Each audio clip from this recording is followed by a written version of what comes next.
সবাইকে স্বাগত জানাচ্ছি আপন কম্পিউটারে। সম্মানিত ভিউয়ার্স, আমরা অনেকদিন থেকে মাদারবোর্ডে কাজ করে আসি, তো আপনাদেরকে কমন একটি প্রবলেম শেয়ার করব আপনাদের সাথে। সেই প্রবলেমটি হচ্ছে যে মাদারবোর্ডের র্যামে বিপ দেয়, টিট টিট টিট টিট টিট টিট করে বিপ দেয় র্যামে। হ্যাঁ, তো এই র্যামে বিপ দিলে তো আমরা প্রথম থেকে শুরু করে কোন পর্যন্ত আমরা কাজ করতে পারবো বা কাজ করলে সেই প্রবলেমটি সলভ হয়ে যাবে সেটা আপনাদেরকে দেখাবো।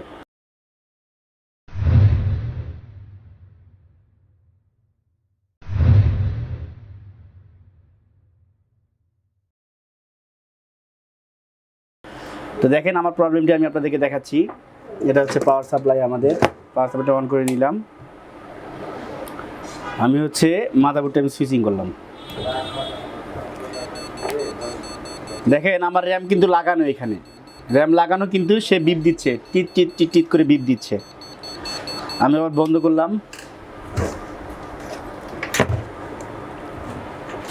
বন্ধ করে আমি আবার র্যামটি খুললাম। আমার এখানে বেশ কিছু র্যাম আছে, অনেক র্যাম আছে। আমি আরেকটি র্যাম দিলাম।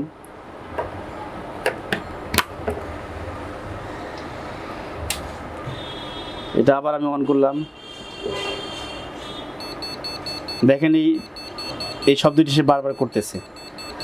তো সাধারণত এই সমস্যাটি হয়ে থাকে, যেমন আমাদের যদি র্যাম নষ্ট থাকে, তো র্যাম নষ্ট হয়ে গেলেও কিন্তু এই সমস্যা হয়ে থাকে। তো আমরা সেক্ষেত্রে কী করব, অনেক সময় র্যামে ফাঙ্গাস পড়ে যায়। এভাবে ফাঙ্গাস পড়ে গেলে আমরা এভাবে ইরেজার দিয়ে ফাঙ্গাসটা পরিষ্কার করব। ফাঙ্গাসটা পরিষ্কার করব। এর পাশাপাশি থিনার অথবা কেরোসিন দিয়ে আমরা মাদারবোর্ডের স্লটটি পরিষ্কার করব।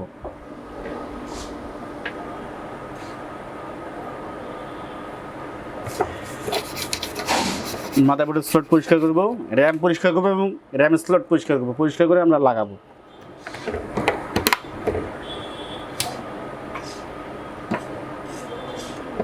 দেখি এখন শব্দ কি আসে। তো আমরা সর্বপ্রথম র্যাম ঘষে লাগিয়ে দেখলাম, তারপরে সেই প্রবলেমটি আসছে, তার মানে র্যাম পাচ্ছে না। আমরা এখন কি করব, এই সমস্যাটি প্রসেসর থেকেও হতে পারে।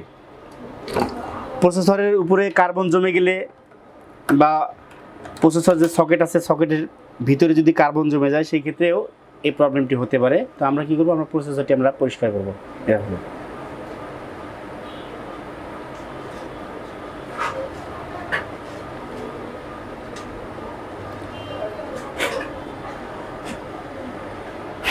এখানে 61-এর বোর্ডে প্রসেসর দেওয়া আছে।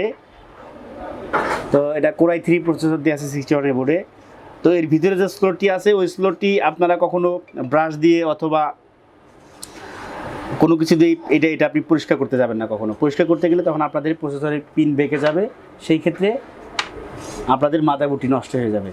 বিকজ অফ দ্যাট এই প্রসেসরের সকেট উঠানোর মতো মেশিন বাংলাদেশে অ্যাভেলেবেল না, যার কারণে আপনারা প্রসেসরের সকেটে কখনো হাত দিবেন না। প্রসেসর সকেটে হাত দিলেই সেই পিনগুলি বাঁকা হয়ে যাবে অথবা ভেঙে যাবে, সেই ক্ষেত্রে আপনার মাদারবোর্ডটি ড্যামেজ হয়ে যাওয়ার সম্ভাবনা আছে। এটা অবশ্যই নোটিস করে রাখবেন।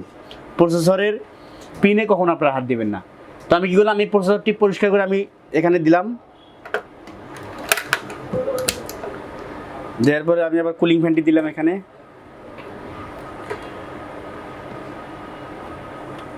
পাওয়ার সাপ্লাই লাইন দেই,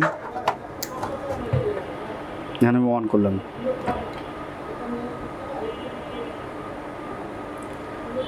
এখন দেখেন যে বিপ ডিসপ্লে চলে এসেছে। তো ভিউয়ার্স, আমরা কি প্রবলেম পেয়েছি? আমরা প্রথমে প্রবলেম পেয়েছি যে র্যামে বারবার বিপ দিচ্ছে। তো আমরা র্যাম চেঞ্জ করে দিয়েছি, তো তারপরেও ডিসপ্লে আসতেছিল না। আমরা দ্বিতীয় যে স্টেপটি আমরা অ্যাপ্লাই করেছিলাম, সেটি হচ্ছে যে প্রসেসরটা পরিষ্কার করার পরে আমাদের এখানে ডিসপ্লে চলে আসছে। তো ভিউয়ার্স, আজকের মতো ভিডিও এখানেই শেষ। তো আপনাদের যদি কখনো এরকম কোনো সমস্যা হয়ে থাকে কম্পিউটারে, সেই ক্ষেত্রে আপনারা প্রথমে র্যাম পরিষ্কার করবেন, র্যাম স্লট পরিষ্কার করবেন। এরপরে প্রসেসরের কুলিং ফ্যানটি খুলে প্রসেসরটি পরিষ্কার করবেন। পরিষ্কার করলে আশা করি আপনাদের সমস্যা সলভ হয়ে যাবে। তো ধন্যবাদ ভিউয়ার্স, আমাদের ভিডিও আজকের মতো এখানেই। তো আরেকটি কথা, সেটা হচ্ছে যে আমরা বিভিন্ন প্রকার কোর্স করে থাকি, যেমন কম্পিউটার কোর্স, ল্যাপটপ কোর্স, প্রিন্টারের কোর্স, ইউপিএসের কোর্স এবং মনিটরের কোর্স। আপনারা চাইলে এই বিষয়গুলি আমাদের কাছে আপনারা শিখতে পারেন অথবা যে কোনো জায়গা থেকে শিখতে পারেন। তো ধন্যবাদ, আজকের জন্য এখানে শেষ। আল্লাহ হাফিজ।